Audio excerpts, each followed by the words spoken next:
Hi friends, நம்ம ஆளுங்கெல்லாம் மேய்ச்சலுக்கு போய் ரொம்ப நேரம் ஆகுது. எல்லாம் என்ன பண்ணுறாங்கன்னு தெரியல. போய் பார்த்துட்டு வரலாம் வாங்க. நம்ம வந்து சுற்றிலும் கம்பி வேலி விட்டுக்கிறதுனால ஆட்டை வந்து திறந்து விட்டுட்டோம்னா போதும், தானாக போய் மேய்ஞ்சிட்டு தானாக வீட்டுக்கு வந்துடுங்க.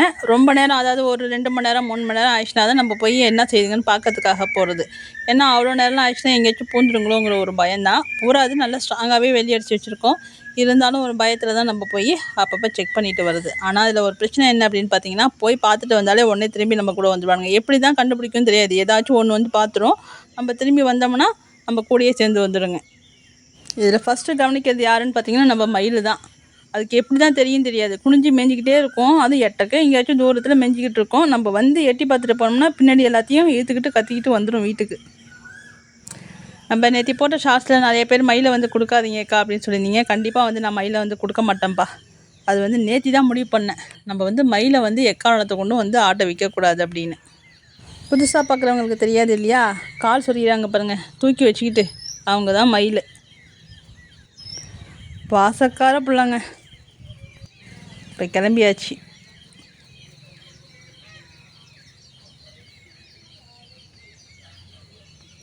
நம்ம நேற்றுக்கு முதல் நாள் ஒரு வீடியோ போட்டிருந்தோம் இல்லையா, 50% ஆடை வந்து கொடுத்தாச்சு அப்படின்னு சொல்லிட்டு. அதுக்கப்புறம் வந்து ஒரு 6 ஆடு வந்து நம்ம சப்ஸ்கிரைபர் தான் வாங்கிட்டு போயிருக்காங்க. இன்னும் ஓட்டிகிட்டு போல் நம்ம கூட தான் இருக்காங்க.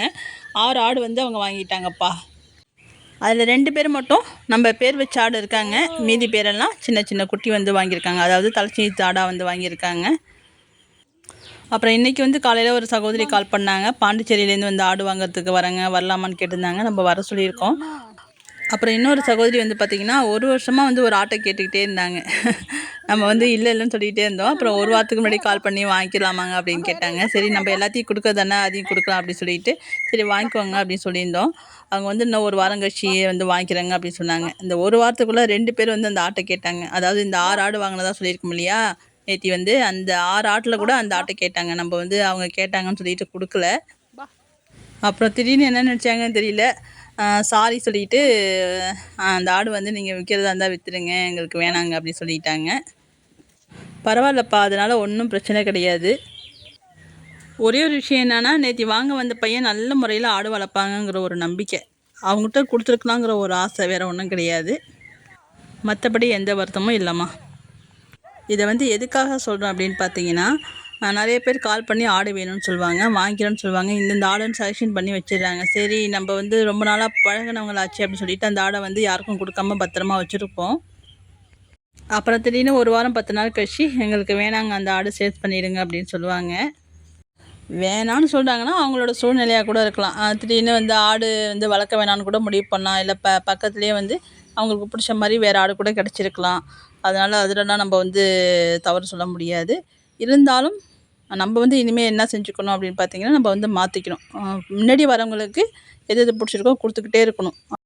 இன்றைக்கி வரேன்னு சொன்ன சகோதரியும் கிளம்பிட்டதா சொல்லியிருக்காங்க. வழியெலாம் கேட்டாங்க, நம்ம சொல்லியிருக்கோம். அவங்களுமே பார்த்திங்கன்னா வரலாம், வராமலும் போகலாம். வந்தால் கொடுப்போம், இல்லைன்னா வேறு யாராச்சும் வந்து ஃபஸ்ட்டு கேட்குறவங்களுக்கு அவங்கவுங்களுக்கு பிடிச்சதை நம்ம கொடுத்துருவோம்ப்பா. நம்ம வந்து நிறைய ஆடு கொடுத்து முடிச்சாச்சு. சொல்லப்போனால் 75% வந்து கொடுத்து முடிச்சாச்சு அப்படின்னு தான் சொல்லணும்.